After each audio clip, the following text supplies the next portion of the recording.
5 years ago, my wife gave birth to our youngest child, Toby. We had already had a son and a daughter beforehand, and we all lived in a large 2-story house, in a cozy little neighborhood, so space was never a problem for us. Eventually, when Toby started potty training, my wife and I told him to knock on the bathroom door to see if anyone else was in there for common courtesy. Over time, Toby developed a strange little habit.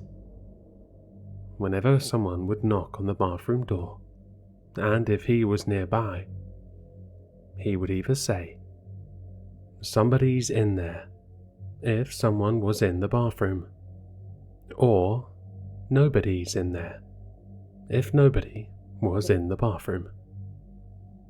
Now, his siblings found this little quirk annoying at times, but I paid it no heed. At the near end of November, after Thanksgiving, my wife and I wanted to decorate for Christmas. We were planning on buying new decorations, but we had some old Christmas lights somewhere in the basement that we wanted to use. On a Thursday night, my wife took our daughter to the salon, while our eldest son was in a study group at the library. So it was just me and Toby in the house. After reviewing our taxes from the last year, I decided to go to the basement to get the Christmas lights, so I can set them up before the weather turns worse for wear.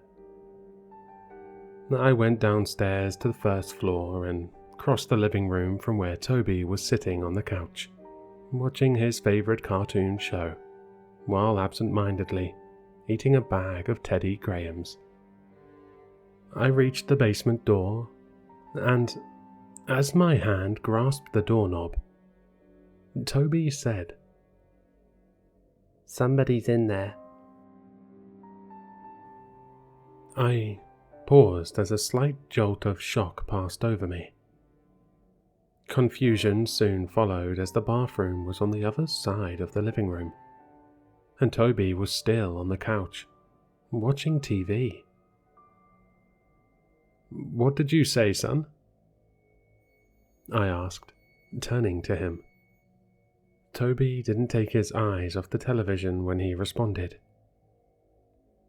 "Somebody's in there." "In the bathroom?" "No, in the basement," he clarified. Fear ebbed its way into my psyche, which I tried to brush off. "Who's in the basement?" Toby shrugged and grabbed another handful of Teddy Grahams. I turned to the door, my hand still holding the doorknob. I stood there, as if waiting for someone to walk up the stairs and open the door from the other side. Memories resurfaced of my childhood. Irrational fear of the dark, hiding from the boogeyman from my closet. Reading Stephen King and different horror stories of all flavors. The basement of my old house, filled with cobwebs and old antiques that were decades old. How I would hear things down there scurrying, lurking, waiting to jump out at me. For a moment, I thought of waiting till tomorrow during the day to get the Christmas lights. Or better yet, have my eldest go get them for me. I immediately shook my head. This is ridiculous, I thought. There's no one in the basement. Toby is 5 years old. Children make these things up all the time. It's what they do. I was in the basement a week ago, and I've been here all day. Nobody is in there. Defiantly, I opened the basement door. The staircase led to a landing where the stairs continue to the right. The sides of the stairs are walled off, so the basement wasn't visible. I then flicked the light switch, but nothing happened. I re-flipped the light switch, and the lights still wouldn't turn on. I could have sworn I changed the bulbs a month or so ago. Determined to not let my childhood fears get the best of me, I went to the kitchen and fished out a flashlight. After checking if the battery still worked, I ventured downstairs and stopped on the landing. The light from the living room spilled only to the landing, leaving the rest of the basement unnaturally dark. I turned on the flashlight and slowly traversed down the increasingly creaking stairs. Our basement was a cluttered maze of stacked boxes, old furniture, and other forgotten antiques. I searched my mind and vaguely remembered the lights being in a box in the far corner of the room.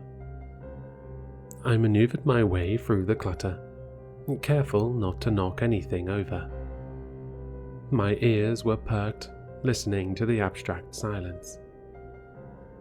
As I was halfway through, my nerves were on end.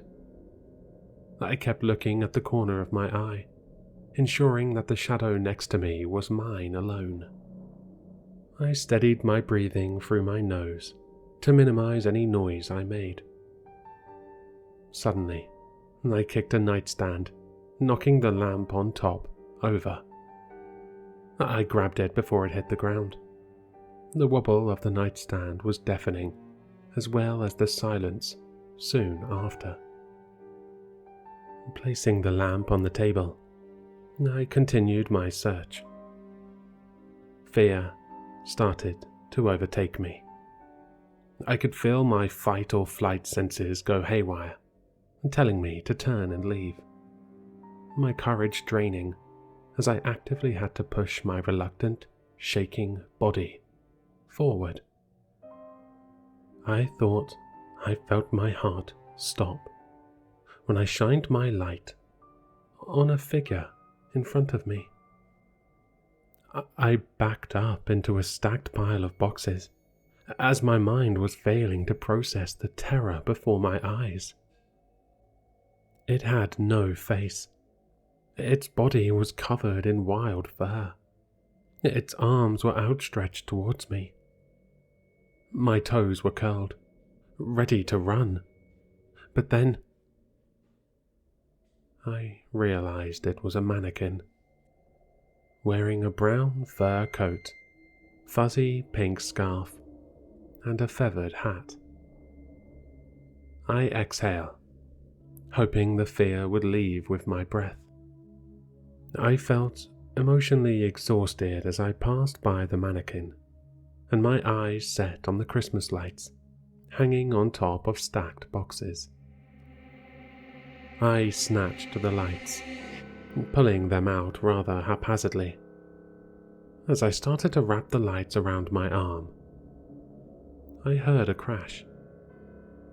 I turned back immediately, shining the light on the mannequin, which was now facing me. Next to it, 3 boxes lay on the floor, its contents spilling out. At first, I questioned how the mannequin turned towards me, but decided to shrug it off, figuring the falling boxes caused it to turn. Or did it cause the boxes to fall? A random thought popped into my head. I shook it off and made my way past the boxes, not bothering to clean up the mess. As I did, I shrank from the mannequin's outstretched hands, fearing to even let them graze me. I hastened my pace rather quickly this time, not bothering to be careful as I bumped into several things with little regard. Behind, I heard crashes as things fell over followed by a light tapping sound.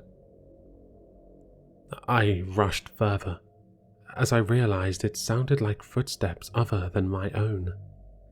I dared not to look back, not wanting to confirm what my mind was conjuring, not wanting to see that stiff form moving towards me. As the footsteps came closer, I started to sprint, jumping over the old couch and knocking over boxes without any care. I made it to the stairs and hopped 2 or 3 steps at a time. As I made it to the landing and turned to run up the second staircase, I saw a glimpse of my pursuer. The mannequin was crawling on the stairs after me. Its once stiff hands were now open with jagged ends. Its faceless head stared right at me. I dashed upwards, hand on the railing, which I was grateful for, as I slipped on a stair but managed to catch myself. As I continued my run, I felt its jagged fingers narrowly grasping my pants leg. I made it to the top, and as I turned to see the monstrous creature lunging from the stairs towards me, I slammed the door, hearing, to my satisfaction, it crashing down the stairs, breaking and snapping apart. I leaned against the door, slowly sliding down. I sat on the ground, covered in sweat, my necktie askew, my glasses hanging on one ear. The Christmas lights forgottenly wrapped on my arm. Toby turned to look at me, his expression rather calm. Told you someone was in there.